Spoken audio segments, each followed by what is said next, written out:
The first thing Faith Young noticed was the silence. Not the peaceful kind, the dangerous kind, the kind that settles over an empty road when nobody is coming to help. Blue emergency lights flashed across her windshield as the county patrol vehicle stopped behind her sedan.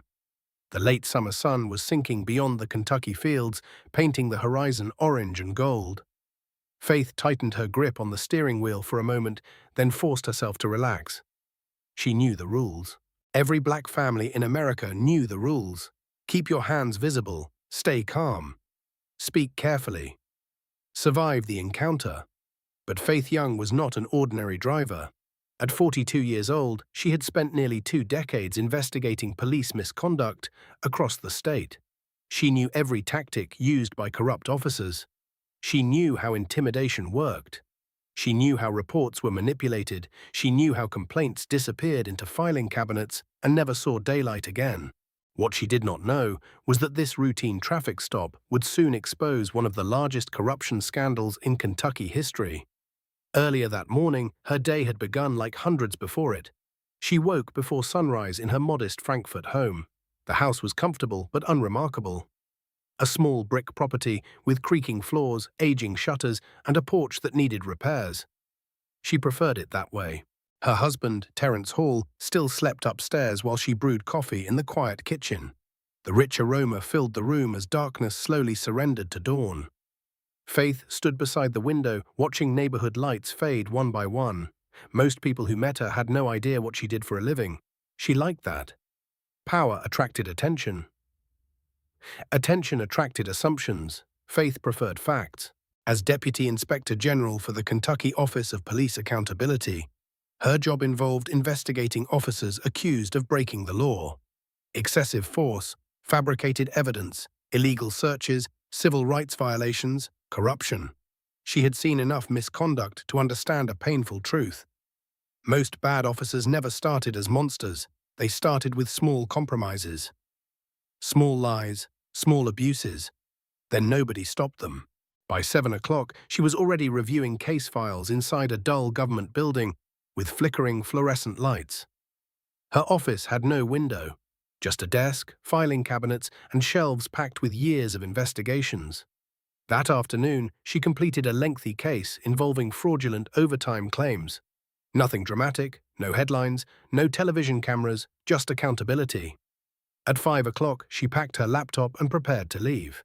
Before heading home, she opened her desk drawer and removed an envelope containing $300. The cash was intended as a birthday gift for her mother, Tanya. It was a simple gesture. Family mattered more than titles. On the drive home, she called Terence. They discussed dinner plans.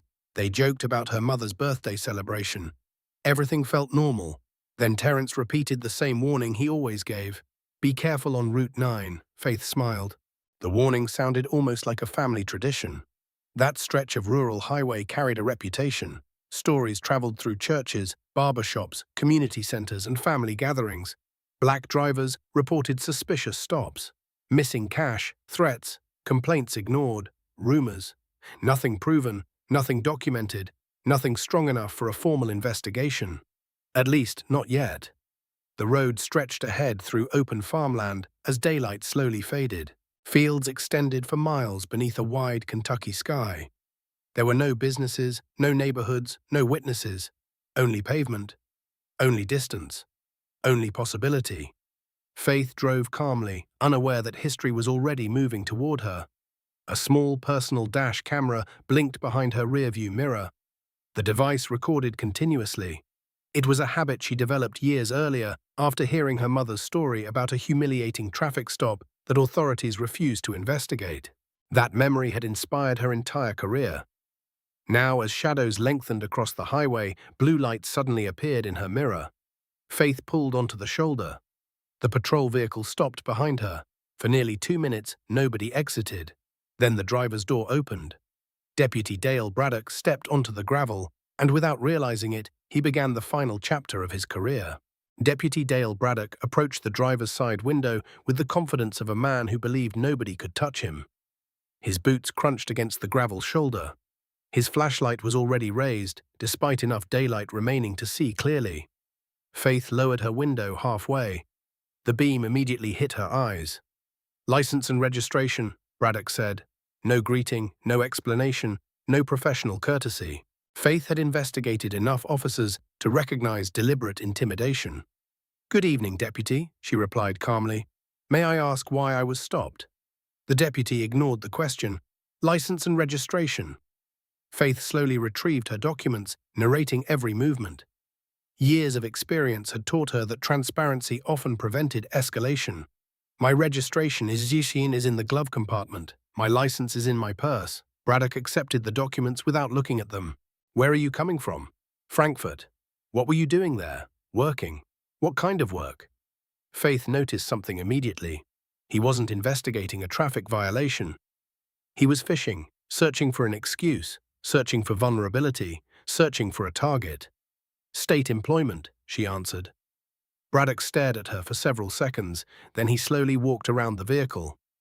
Faith watched through her mirror. Another deputy remained near the patrol car, younger, thinner, nervous. His name tag read Scott Hensley. Unlike Braddock, he avoided eye contact. The details stayed with her. People revealed themselves in small moments. Braddock eventually returned to his cruiser with her documents. 5 minutes passed, then 7, then 10. The delay itself was a tactic, a power display. Faith remained motionless. Her pulse increased, but her face showed nothing. Inside her mind, however, years of investigative training were already documenting every detail. Time, location, behavior, procedure violations. When Braddock finally returned, his expression had changed. He no longer looked curious, he looked determined. "Step out of the vehicle," Faith frowned. "Deputy, I'd still like to know why I was stopped." "Step out of the vehicle." "Am I being detained?" Braddock smiled. It wasn't a pleasant smile. It was the smile of a man accustomed to obedience. "I smell marijuana." There it was, the magic phrase. The phrase Faith had seen in hundreds of questionable reports. The phrase that transformed a routine stop into a warrantless search. There was no marijuana. Faith knew it. Braddock knew it. Both understood the game, but understanding a corrupt system and stopping it were two different things. Faith exited the vehicle. The evening air felt heavy. Warm winds carried the scent of freshly cut grass from distant fields. "Place your hands on the hood," Braddock ordered. "I do not consent to a search," Faith replied. "Didn't ask." The younger deputy approached the passenger side and opened the door. Faith watched him hesitate. Just briefly, then he began searching. Glove compartment, center console, back seat. Every movement seemed practiced, routine, as though this scene had played out countless times before.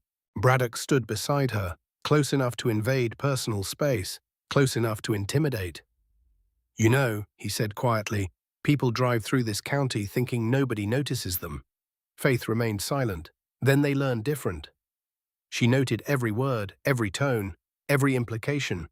Evidence came in many forms. Meanwhile, Hensley continued searching. A few moments later, he found the envelope. "Got cash here," he called. Braddock immediately turned. Faith noticed the sudden excitement in his eyes. The reaction wasn't professional. It wasn't investigative. It was personal, predatory. Braddock opened the envelope and counted the bills slowly. $300, a birthday gift. A simple family gesture. Yet somehow the deputy stared at it as though he had discovered hidden treasure. "Interesting," he said. Faith felt a chill despite the warm evening. Something was wrong. Very wrong. And for the first time since the stop began, she sensed that this encounter was heading somewhere darker than simple harassment. Much darker. The younger deputy looked away. Braddock slipped the envelope into his vest pocket. Then he smiled again. This time, Faith recognized the expression instantly. It was the smile of a man who believed he had just found another victim. Faith stared at the envelope disappearing into Dale Braddock's vest pocket. For a brief moment, neither spoke. The evening sky darkened above the Kentucky farmland, while flashing patrol lights painted the road red and blue. "That's a birthday gift for my mother," Faith said. Braddock shrugged. "Maybe it is. Maybe it isn't. You have no evidence connecting that money to any crime." The deputy laughed. "Funny thing about evidence. Around here I decide what's suspicious." Faith felt anger rise inside her chest. Not explosive anger, controlled anger. The kind that sharpened focus. The kind that built cases. The kind that destroyed careers. Civil asset forfeiture, Braddock continued. Potential drug proceeds. He removed a receipt pad from his pocket. The younger deputy remained silent, watching, listening, avoiding eye contact. Faith noticed his discomfort growing. That mattered. Witnesses often appeared long before they realized they were witnesses. Braddock scribbled information onto the form. Then he handed it over. Faith looked down. Her last name was misspelled, deliberately, another detail, another piece of evidence. "There," Braddock said. "Now get out of my county." Faith reached for her car door, then his voice stopped her. "Actually, hold on." She turned. The deputy's eyes narrowed. Something about her calmness bothered him. Most people became emotional by this stage. Most argued, most cried, most surrendered. Faith had done none of those things, and Braddock didn't know why. "Open the trunk," he ordered. "You've already searched the vehicle. Open it anyway." Faith stood motionless. "I do not consent to additional searches." "Good thing I don't need your permission." Hensley moved toward the rear of the car. Again, hesitation crossed his face. Again, he obeyed. The trunk opened. Inside sat a laptop bag, work files, a folded umbrella, and a change of shoes. Nothing unusual, nothing criminal, nothing interesting. Braddock began throwing items aside anyway. Not searching, destroying. Faith watched her belongings scatter across the trunk compartment. Her laptop struck metal with a painful crack. A folder burst open. Documents spilled onto the pavement. The deputy smirked. "You state workers sure carry a lot of paperwork." Faith ignored the comment. Inside her mind, another process had begun. She was no longer simply enduring the stop. She was documenting it, building it, preparing it. Every corrupt official eventually made a mistake. The only question was whether someone captured it. Then it happened. The moment that changed everything. Braddock reached beneath the trunk liner. He searched for several seconds, found nothing. His expression hardened. Then, casually, he slipped one hand into his own vest pocket. Faith's eyes narrowed. The movement felt wrong, too deliberate, too familiar. When his hand emerged, he held a tiny plastic bag, a bag containing a brown powdery residue. "Well, well," Braddock announced loudly. "Look what we've got here." Time seemed to stop. Faith saw everything clearly. She saw where his hand entered. She saw where the bag originated. She saw the entire act. He hadn't found evidence. He had produced it, right in front of her.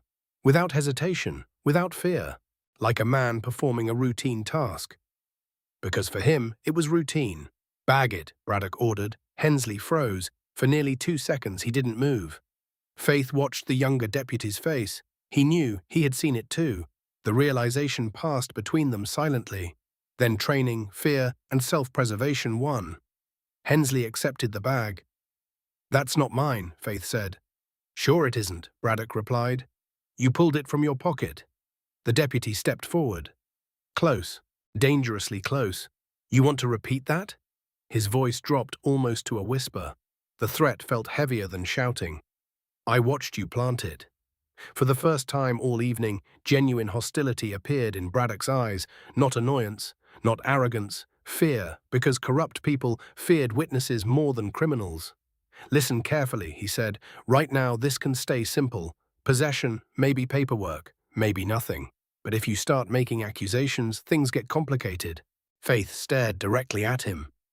"Is that a threat?" Braddock smiled. "It's advice." The darkness around them deepened. The highway remained empty. No passing vehicles, no observers, no help, just 3 people standing beneath rotating patrol lights. One corrupt deputy, one silent witness, and one woman who suddenly realized she was staring at a criminal wearing a badge. What Braddock didn't realize was that his worst mistake wasn't stealing the money. It wasn't planting the evidence. It wasn't threatening her. His worst mistake had happened long before he pulled her over. He had failed to notice the tiny red light blinking behind her rearview mirror. Faith drove exactly 3 miles before turning onto a narrow side road lined with old oak trees. The branches formed a dark tunnel overhead, blocking most of the remaining light. She parked, turned off the engine, and finally allowed herself to breathe. Her hands trembled, not from fear, from rage. The kind of rage that arrived when injustice became personal. The kind that settled deep inside a person and refused to leave. For several moments, she sat silently. The dashboard glowed softly in the darkness. Outside, crickets filled the night with steady noise. Inside, Faith replayed every second of the stop, the fabricated reason, the illegal search, the stolen money, the planted evidence, the threats. Then she looked up at the dash camera. Its tiny red light still blinked. Recording. Faith reached forward and removed the memory card. She held it carefully between her fingers. A piece of plastic smaller than a postage stamp, yet potentially powerful enough to destroy a decade-long criminal operation. She immediately placed it inside a protective case she kept in her work bag. Then she picked up her phone. The call connected after 2 rings. Kentucky Office of Police Accountability Emergency Line. Faith straightened in her seat. Her voice became calm, professional, precise. The voice investigators used when facts mattered more than emotions. This is Deputy Inspector General Faith Young, badge number 3184. I need to report criminal misconduct involving a sworn law enforcement officer. The operator immediately recognized the seriousness in her tone. Over the next 12 minutes, Faith described everything: location, time, officer names, actions, evidence, threats, nothing exaggerated, nothing emotional, just facts. When she finished, there was silence. Then the operator spoke carefully. Do you have documentation? Full audio and video recording. Another silence followed. Longer this time. Understood, ma'am. Faith wasn't finished. I want Detective Raymond Cole assigned immediately. I also want a complete review of every traffic stop conducted by Deputy Dale Braddock during the last 10 years. Every complaint, every seizure receipt, every disciplinary record. Tonight? Tonight. She ended the call, then she sat alone beneath the trees. The night felt different now, larger somehow. As if invisible gears had begun turning, as if events already set in motion could no longer be stopped. When Faith finally arrived home, Terence Hall was waiting in the kitchen. One look at her face told him something had happened. He didn't interrupt, didn't ask questions. He simply poured a glass of water and sat across from her. Faith told him everything, every detail, every insult, every threat. Terence listened quietly. The longer she spoke, the tighter his jaw became. When she finished, he folded his hands. How many others? Faith stared at the kitchen table. I don't know. Then she looked up. But I don't think I'm the first. The answer lingered between them. Neither needed further explanation. Experienced investigators learned to recognize patterns. And this felt like a pattern. The next morning, Faith arrived at her office before sunrise. Detective Raymond Cole was already waiting.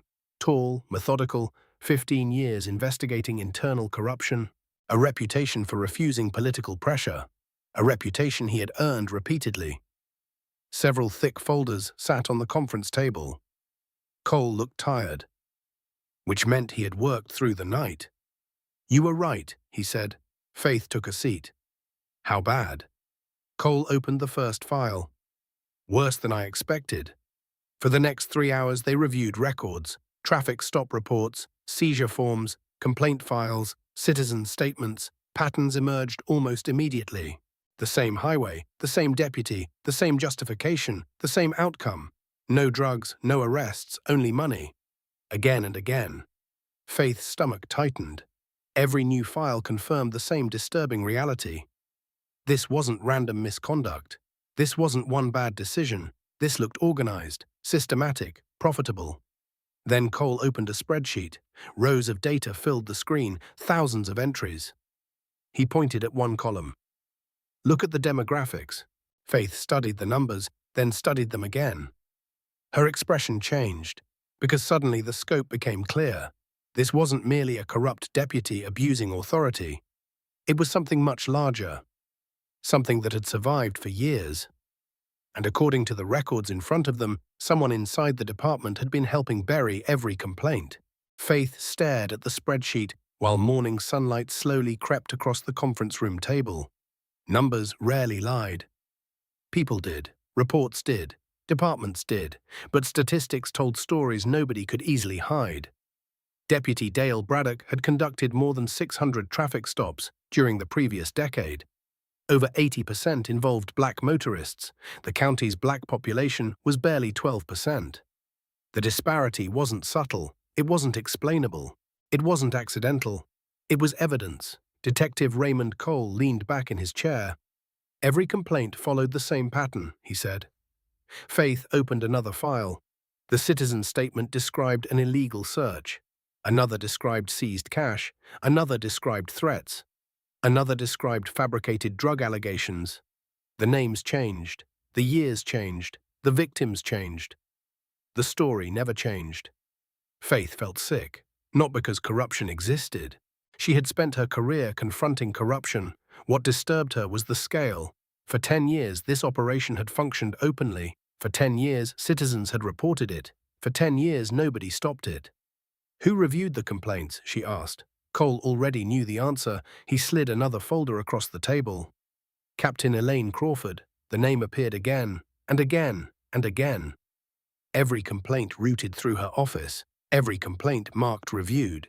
Every complaint dismissed. No interviews, no investigations, no follow-up, just paperwork disappearing into storage. Faith opened one of Crawford's internal emails. The message contained only 3 words: file and close, nothing more, no questions, no concern, no curiosity. Faith stared at the screen. She knew. Cole nodded slowly. At minimum, she knew enough to investigate. The room fell silent, because both understood the implication. Corruption survived only when someone protected it. Around noon, investigators began contacting former complainants. Many seemed shocked, some sounded suspicious. Several refused to talk. Years of being ignored had taught them not to trust promises. Then they reached Darnell Wilkins, a truck driver from Louisville. His name appeared repeatedly throughout the files. Cole placed the call on speaker. After introductions, silence filled the line. Then Darnell spoke. "You're telling me somebody finally believes us?" The question hit Faith harder than she expected, not because of what he said, because of how he said it. The exhaustion, the resignation, the years of disappointment. Cole answered carefully. "We're reopening every complaint connected to Deputy Braddock." Another long silence followed. When Darnell finally spoke again, his voice cracked. "I thought nobody cared." Faith closed her eyes briefly. She had heard those words before, too many times. The call lasted nearly an hour. Darnell described 2 separate stops, 2 separate seizures, 2 separate complaints. Neither investigated. The money taken from him had been intended for his daughter's college tuition. The details stayed with Faith long after the call ended.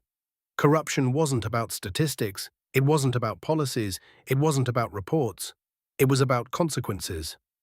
Real people paid real prices.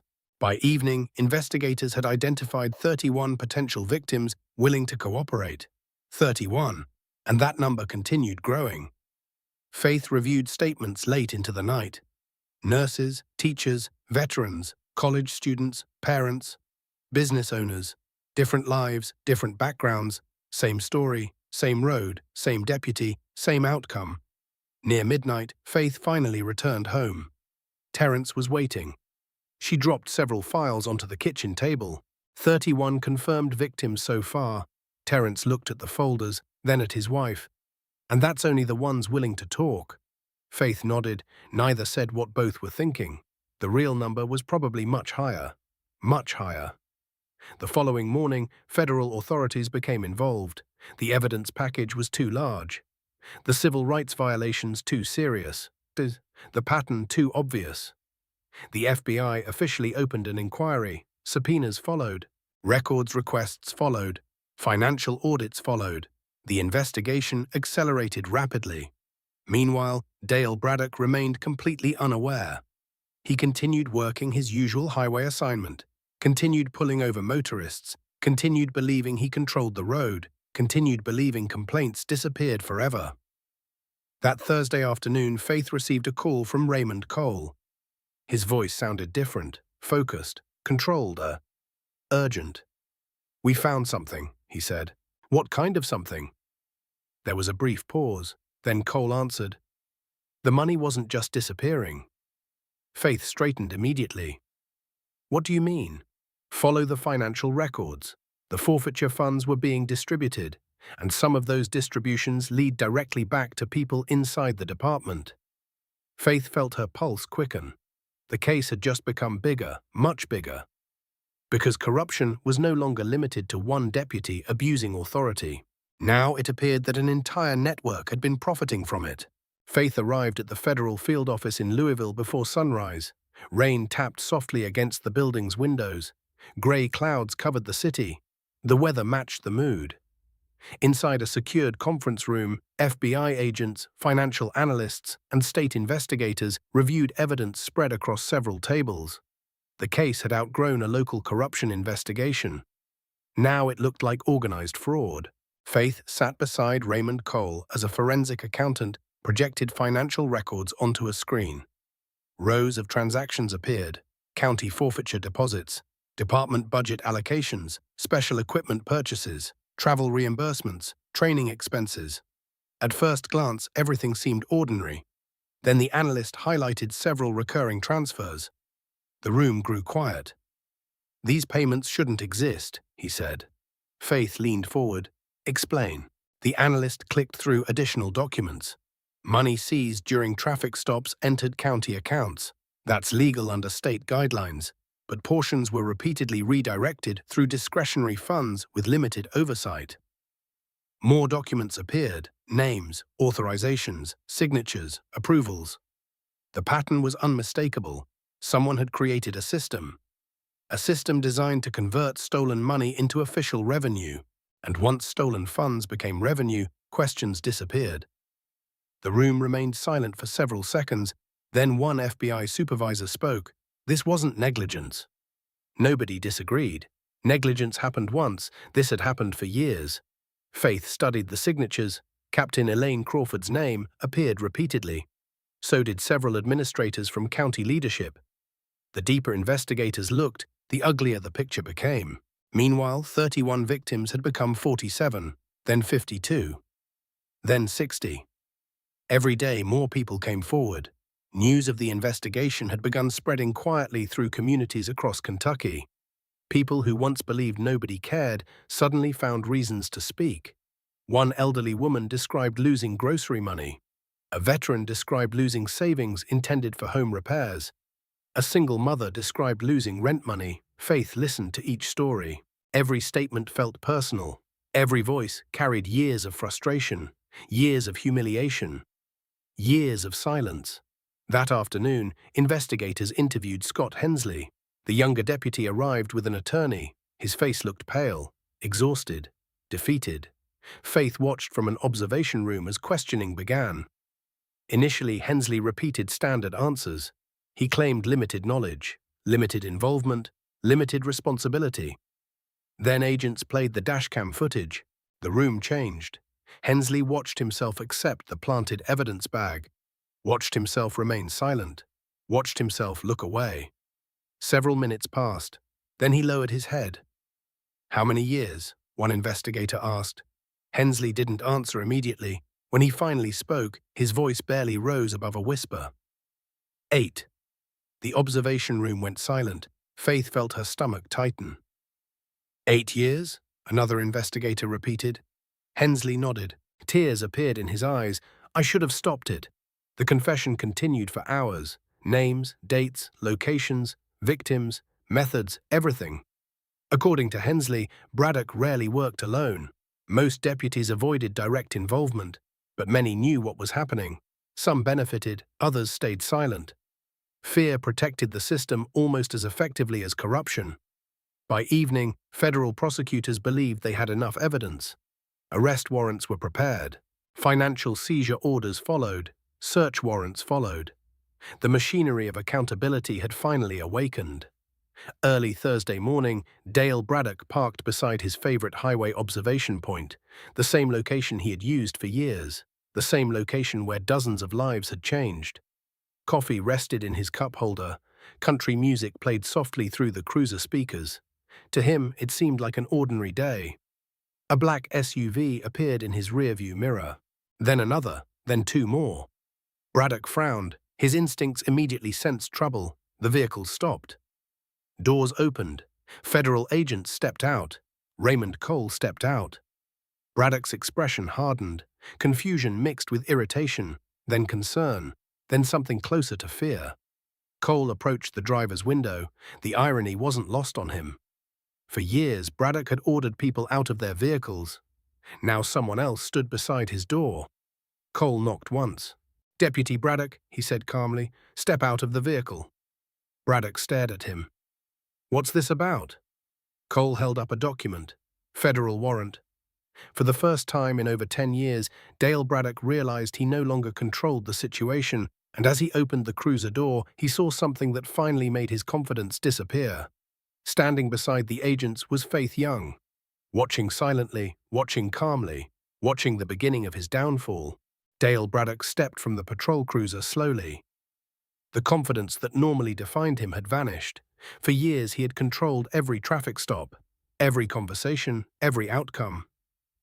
Now federal agents surrounded him. The power had shifted, and he knew it. Faith stood several yards away beside Raymond Cole. She said nothing. She didn't need to. The evidence was speaking loudly enough. A federal agent read the warrant. Charges included civil rights violations, evidence tampering, theft under color of law, conspiracy, and fraud.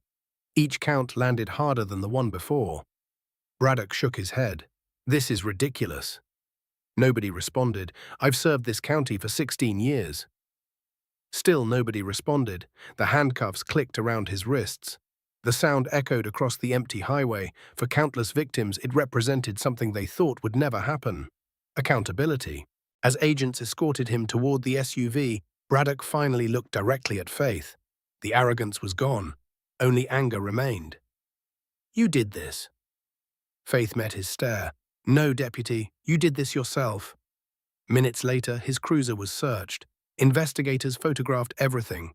Every compartment, every document, every electronic device. The search produced more evidence than anyone expected. Multiple undeclared cash envelopes, unlogged receipts, handwritten notes listing traffic stop locations, victim names, amounts seized. Some entries stretched back years. The notebook looked less like police documentation and more like business accounting. The realization shocked even experienced investigators. Braddock hadn't merely stolen opportunistically, he had tracked profits. Like a businessman managing inventory. Meanwhile, search warrants were executed across the county. Captain Elaine Crawford's office was sealed. Investigators copied hard drives, collected emails, seized personnel records. By afternoon, local government officials were answering difficult questions. News crews appeared outside administrative buildings. Residents demanded explanations. Community meetings filled beyond capacity. For years, people had whispered about corruption. Now they spoke openly and loudly. The following day, Faith attended Braddock's first federal interview. She sat behind a one-way observation window. The deputy appeared different without his uniform. Smaller, less certain, less powerful. A badge could transform perception. Without it, he looked like any other defendant. Agents began questioning him. Initially, he denied everything. The footage was misleading. The complaints were fabricated. The witnesses were mistaken. The statistics were coincidence. The money was legitimate. Every explanation sounded weaker than the last. Then prosecutors introduced the dashcam recording. Faith watched Braddock's expression change. The screen showed him removing the cash, threatening Faith, planting evidence. Every second appeared in crystal-clear detail. No editing, no ambiguity, no escape. For several minutes, nobody spoke. The video continued playing. Finally, an agent paused the recording. "Is that you?" Braddock stared at the table. "Yes." "Did you remove money from her vehicle?" Silence. "Did you plant evidence?" More silence. The room felt heavy. Faith realized something important. Braddock wasn't protecting his innocence anymore. He was protecting others. The people above him, the people who approved reports, the people who benefited, the people who helped the system survive. That afternoon, investigators uncovered another critical discovery. Financial records connected seized funds to departmental bonuses, performance incentives, equipment purchases, budget increases. The money had influenced decision-making throughout the organization. The corruption wasn't isolated, it was institutional. That revelation changed everything. Federal prosecutors expanded the case. Additional subpoenas were issued. Additional witnesses were called. Additional financial audits began. The investigation grew larger by the hour. Late that evening, Faith returned home exhausted. Terence waited on the back porch. Rain had stopped. The air smelled clean. For a while they sat quietly. Neither spoke. Eventually Terence broke the silence. "How are you holding up?" Faith looked toward the dark horizon. "Honestly? Honestly, I'm angry." Terence nodded. He understood. "Because of what happened to you?" Faith shook her head. "Because it happened to so many others first." The answer lingered between them. She wasn't thinking about $300. She wasn't thinking about personal humiliation. She was thinking about years. Years stolen from innocent people. Years of silence. Years of ignored complaints. Then her phone vibrated.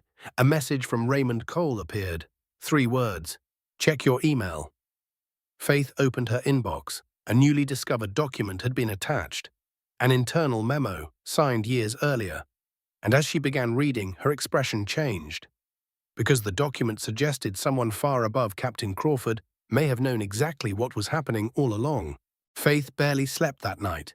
The document Raymond Cole had forwarded sat open on her laptop screen long after midnight. Outside, a steady rain fell across Frankfurt.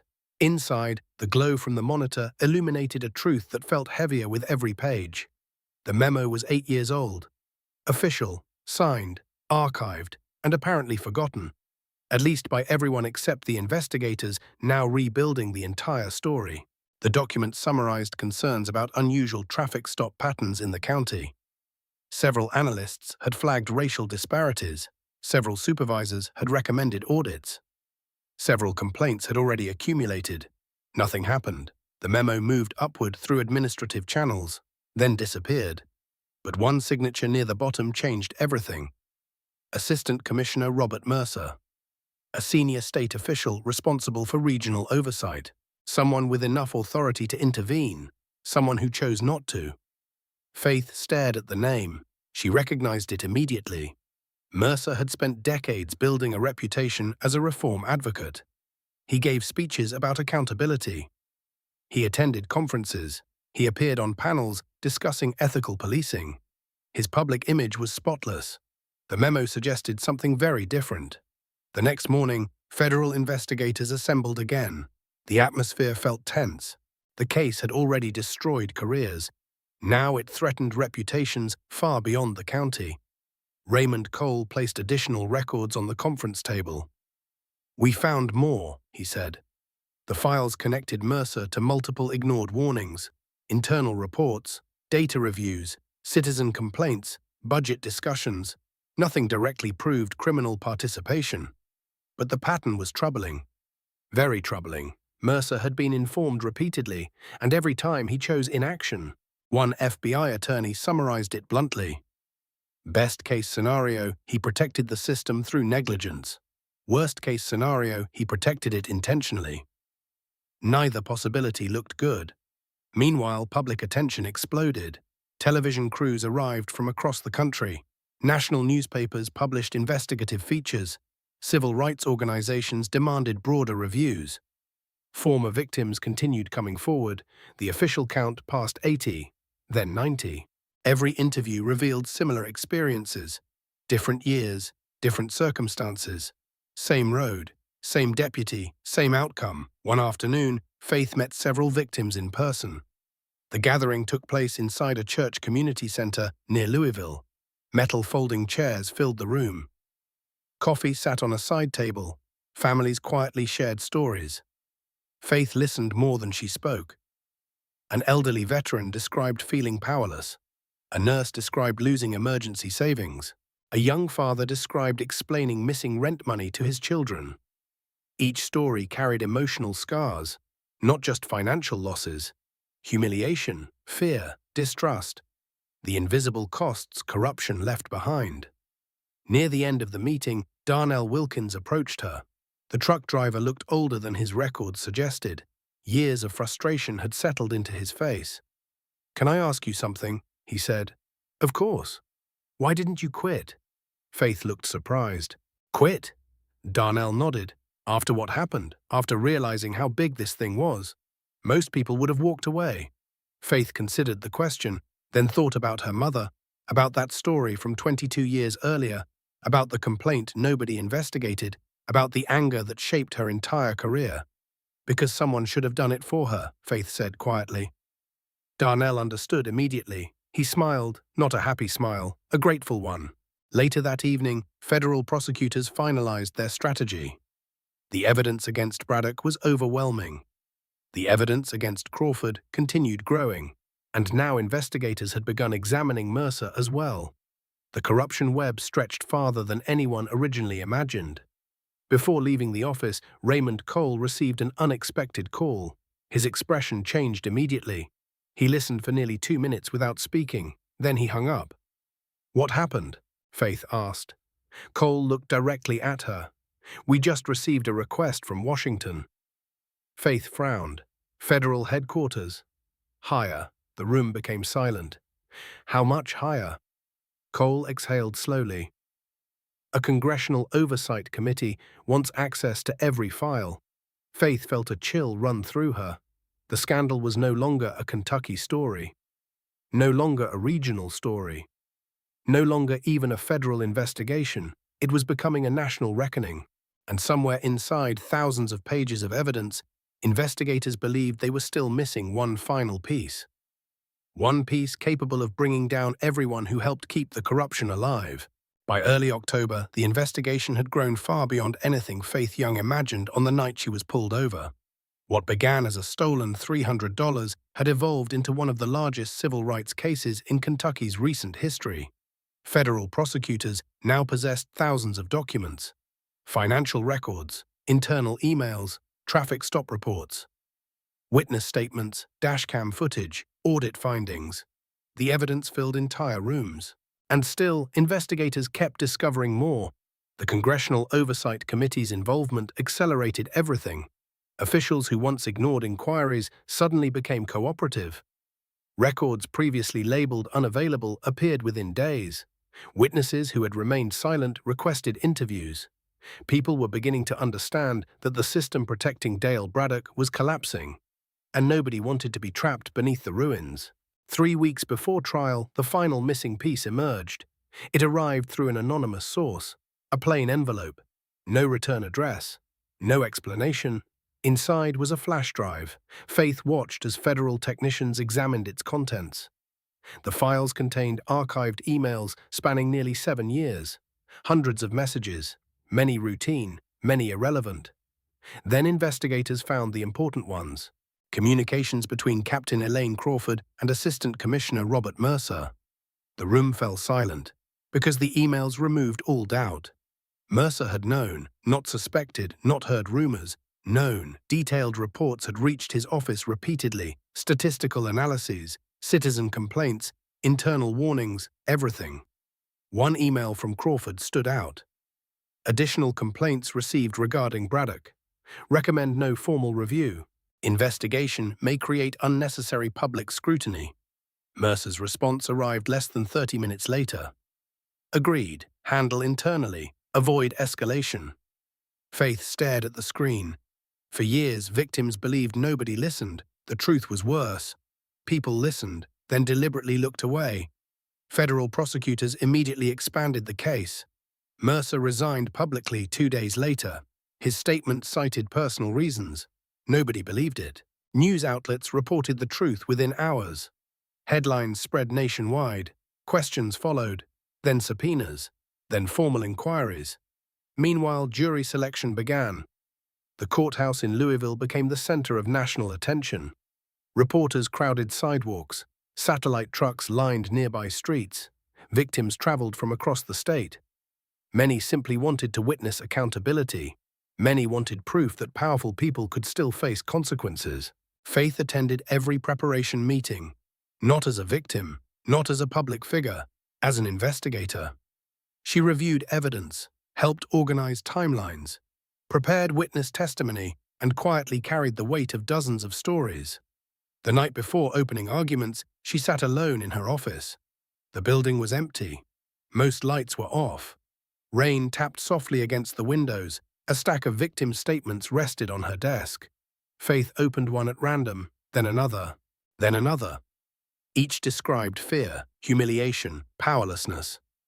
But something else appeared too, hope.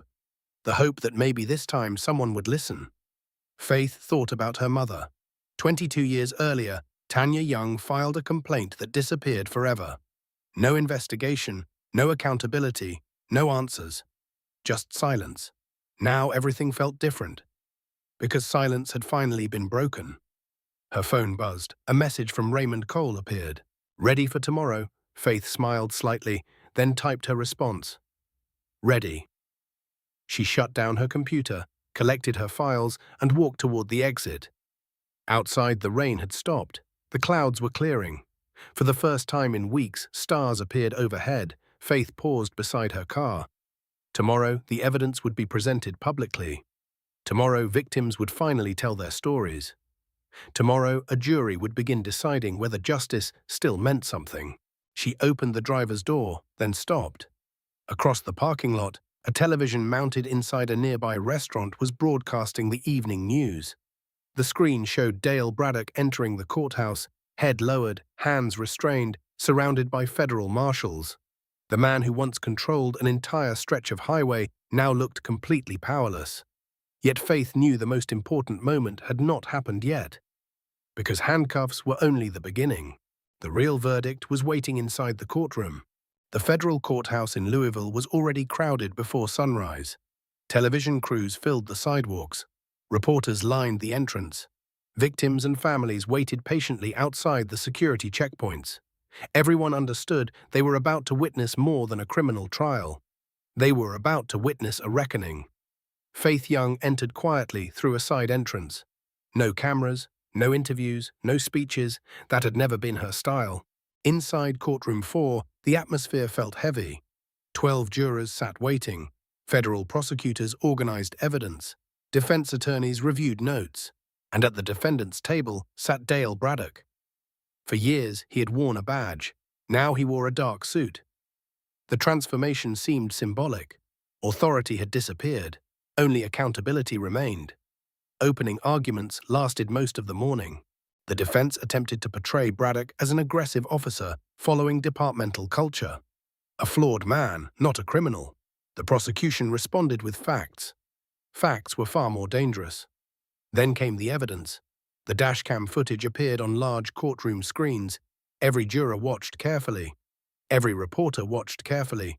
Every victim watched carefully. The recording showed everything. The illegal stop, the threats, the theft, the planted evidence, the abuse of power. Nothing required interpretation. Nothing required explanation. Reality spoke for itself. Several jurors visibly reacted when Braddock removed the envelope containing Faith's mother's birthday gift. Others reacted when he planted the narcotics residue. The courtroom remained silent, yet the silence felt louder than words. Over the following days, witness after witness testified. Darnell Wilkins described losing tuition money intended for his daughter. A retired teacher described losing grocery funds. A nurse described losing emergency savings. A veteran described losing trust in law enforcement.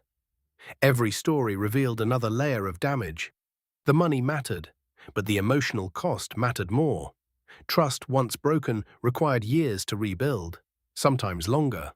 Then Scott Hensley took the stand. The courtroom became still. His testimony lasted nearly 6 hours. He described the operation in detail, the fake marijuana claims, the unlawful searches, the planted evidence, the stolen cash, the ignored complaints, the supervisors who looked away. Several times he struggled to continue. Several times he apologized, not because it changed anything, because he finally understood the consequences of silence. The defense case collapsed quickly afterward. The evidence was overwhelming. Financial records connected the money, emails connected the cover-up, victim testimony connected the pattern, and the dashcam connected everything else. After closing arguments, the jury began deliberations. 6 hours later, they returned. Everyone stood. The courtroom felt frozen. The foreperson handed the verdict form to the judge. Judge Patricia Stanton reviewed the document, then looked up. On the charge of civil rights violations, we find the defendant guilty. The words landed heavily. Then came another guilty verdict, and another, and another. Every count, every charge, every allegation, guilty. Dale Braddock lowered his head. For the first time since the investigation began, he appeared completely defeated. 2 weeks later, sentencing took place. Judge Stanton spoke carefully. A badge is a public trust. You transformed that trust into a weapon. You targeted citizens because you believed they lacked power. You stole from innocent people. You manipulated the system designed to protect them, and you expected nobody would stop you. The courtroom remained silent. This court intends to prove otherwise. 15 years in federal prison, full financial restitution, lifetime prohibition from law enforcement. As federal marshals escorted Braddock away, nobody celebrated. Justice was important, but justice could not erase years of harm. Outside the courthouse, reporters waited for reactions. Faith finally offered a brief statement. Just one. I had resources and authority to fight back. Most victims did not.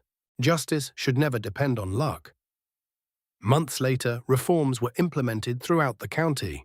Independent oversight boards, mandatory body cameras, public auditing of traffic stop data, citizen review procedures, real accountability. Not promises, results. One autumn afternoon, Faith drove along Route 9 once again. The same road, the same fields, the same horizon. Yet everything felt different. No patrol cruiser waited behind the trees. No flashing lights appeared in her mirror. No fear accompanied the journey. She passed the county line and noticed a new sign. Body cameras required for all traffic stops. Faith smiled. It wasn't a perfect solution. No reform ever was. But it was a beginning. Her phone rang. It was her mother. You almost here, baby? Faith laughed softly. About 20 minutes away. There was a pause. Then Tanya spoke. I'm proud of you. Faith felt emotion rise unexpectedly. Years earlier, her mother filed a complaint nobody investigated. Today, things were different. Today, someone listened. Today, someone cared. Today, someone acted. Faith pulled into her mother's driveway shortly before sunset. The porch light glowed warmly. Tanya stood waiting near the front door. Faith stepped from the car, carrying a small envelope. $300. A birthday gift, the same amount stolen months earlier. The same amount that accidentally exposed a decade of corruption. Mother and daughter embraced. The evening sun settled beyond the trees, and for the first time in a very long while, everything felt peaceful. Not because the world had become perfect, but because courage had finally interrupted silence. Because truth had finally reached daylight. Because justice, though delayed, had finally arrived. Subscribe to the channel, leave a comment, and share this video.